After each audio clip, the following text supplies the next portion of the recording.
Dites conserver le ticket. On conserve le ticket par la persévérance. Je persévère, je me maintiens dans mon assurance. Je me maintiens dans cela. Parce que la Bible dit dans Hébreux chapitre 6, verset 12, que imiter les anciens qui par la persévérance ont obtenu des promesses.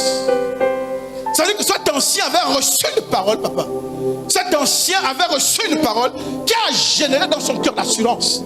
Mais entre l'assurance que tu as et la matérialisation, parfois il y a un temps qui s'écoule. Et durant ce temps, tu dois persévérer dans ton assurance. Dis-te persévérer. Dis-te persévérer. Durant ce temps, tu dois aussi nourrir ton assurance. Tu ne dois pas juste te dire Daisy que le message que le pasteur Otira prêchait était tellement fort que j'ai eu la conviction que Dieu m'a exaucé par rapport à tel sujet. Et tu sens que la conviction est encore fraîche dans ton cœur. Or, le problème, c'est que tu es un être humain. À cet instant, tu peux avoir un cœur qui est disposé. Tu ressens l'assurance. Dès que tu rentres à la maison, ton mari va te lancer une parole blessante. On va t'appeler de mauvaises nouvelles. Toutes ces autres informations vont créer la confusion dans ton esprit. Tu vas dormir avec l'assurance. Et quand tu vas te réveiller, tu as l'impression que tu ne ressens plus l'assurance. L'assurance a disparu. Cette sémence qu'est l'assurance, tu dois la nourrir et tu dois l'arroser. Une sémence qui n'est pas arrosée est une sémence vouée à nourrir.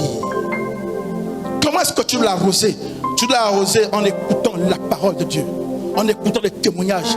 Si c'est un problème d'emploi, va sur internet, écoute des témoignages de gens qui étaient au chômage et qui ont eu du boulot. Va prendre des livres, achète des livres et lis des témoignages des gens qui étaient confrontés à la même situation et qui ont vaincu. En fait, cette assurance dans ton cœur n'aura pas tous les jours la même intensité.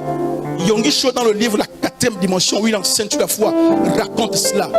Il dit qu'à un moment donné, il avait l'assurance par rapport à quelque chose, papa. Et il sentait que l'assurance était intense dans son cœur. Il s'en va dormir. Et il se lève le matin, il ne sent plus l'assurance.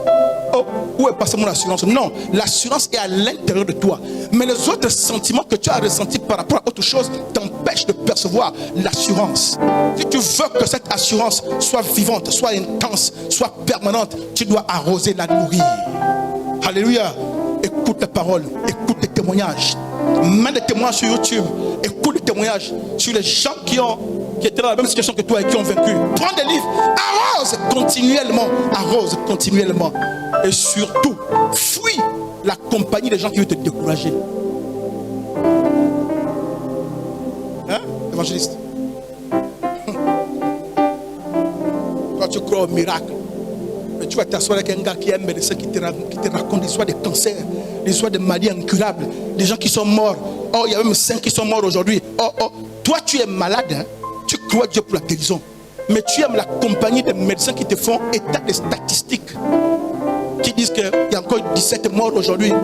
Et demain il va en avoir 15. Oh, la maladie là, oh, on ne l'a jamais soignée. Oh. Et tu aimes écouter ça. Mais tu n'es pas en train de nourrir ton assurance, tu es en train de détruire la sémence de l'assurance. Quand tu as reçu l'assurance, nourris-la et expose-toi aux gens qui disent des choses qui peuvent t'encourager dans ton assurance. Sinon tu vas perdre ce ticket.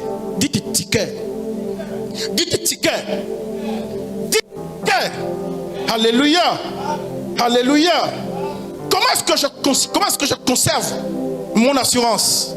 Je dis en persévérant. Je dis en nourrissant notre assurance. Le ministère Réveil Impact. Pour plus d'informations, rejoignez-nous sur nos plateformes Facebook, YouTube et WhatsApp. Que Dieu vous bénisse.